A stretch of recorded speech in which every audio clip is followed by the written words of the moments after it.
Thank you, Jeremy, and welcome, Adam. We're delighted to have you with us. We'll get the opportunity to discuss your book, Next Generation Leadership, in a minute, but I would like to ask you first about the characteristic of positivity. How can positivity be used to create an attractive culture, often that you describe in your book, to attract and retain members of Generation Y? Well, I think first we just have to think about what do we mean when we say create an attractive culture. To me, the best definition I ever heard of culture is a two-word definition, and that's shared behaviors. So, in other words, it really has little to do with the values that you put on the wall or in the lift or even in the shareholder report composed by expensive communications consultants. It's how do the role models in the organization act on a day by day basis. And then everyone else is consciously or unconsciously in the organization looking around for those role models and saying, okay, well, they're successful around here. So that's, those are traits that I should adopt. One element that you often speak of is strength focused development. How can positivity be used to develop world class capabilities rather than having a homogeneous workforce? Why wouldn't you want to cultivate world class capabilities? Because I would argue that most companies don't. That's because they approach development from a weakness based perspective instead of a strength based perspective. Let me just give you a quick analogy of what I mean by that.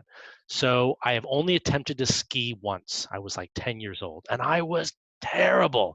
I started on the kiddie slope. So, that's the one, where you grab the rope and the rope pulls you up to the top of the kiddie slope and then you just kind of coast back down. I couldn't even make it to the top of the hill. I fell over. And of course, since no one behind me knew how to ski, they all fell over on top of me. So I was at the bottom of this like melange. I could devote hours, days, weeks, years to that. And at best, I would become a capable skier. Instead, maybe what happens if I devote my time to things that I already either am good at or enjoy? Instead, we say, well, we do an annual review, we do a 360, and we say, these are your strengths, these are your weaknesses.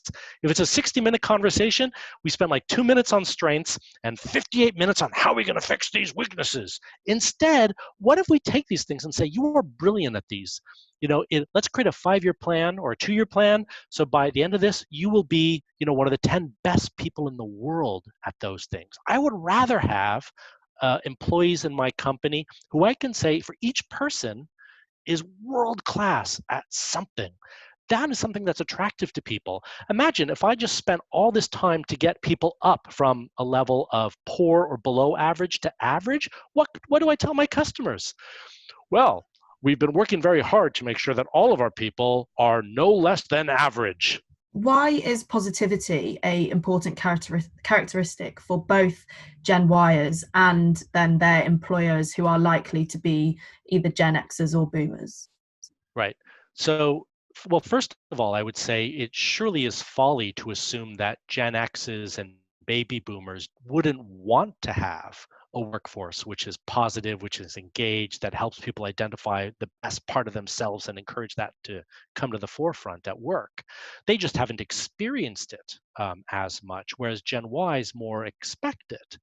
But surely that's good for every generation. I mean, that's just part of human fulfillment. That's Maslow's hierarchy, that we want fulfillment and encouragement. But there's another reason, and that is that it makes economic sense to do so. There's lots of recent research from the field of positive psychology. And look, all the research regarding positive psychology is recent. It's a new field. But they have shown that for companies that pay attention and invest in positive psychology with their people, see productivity gains. So just economic productivity gains across all sectors. They see on average an additional $7,000 of value add per employee when they employ positive psychology in the workforce. And there are other examples of case studies, particularly in call centers, which is a great example, right? Because we all think of call centers as the like purgatory, like the place where you never would want to work and you wouldn't want to stay for very long. Well, for organizations that inducted people using a positive psychology approach, in other words, well, why are you here? What do you really want to get out of this experience, and how can we help encourage that? When they did it for those people versus a control group where they didn't do that, they just did a standard orientation, they saw a 32% improvement in retention. So that automatically means you're saving money because you're not trying to hire and orient people. No matter what angle you look at it, whether it's humanitarian one or an economic one, it makes sense to do it. Thank you for spending the time with us today. And if you are a manager or a leader of younger colleagues, be sure to make sure you get a copy of Adam's book, which is Next Generation Leadership. Back to you, Simon.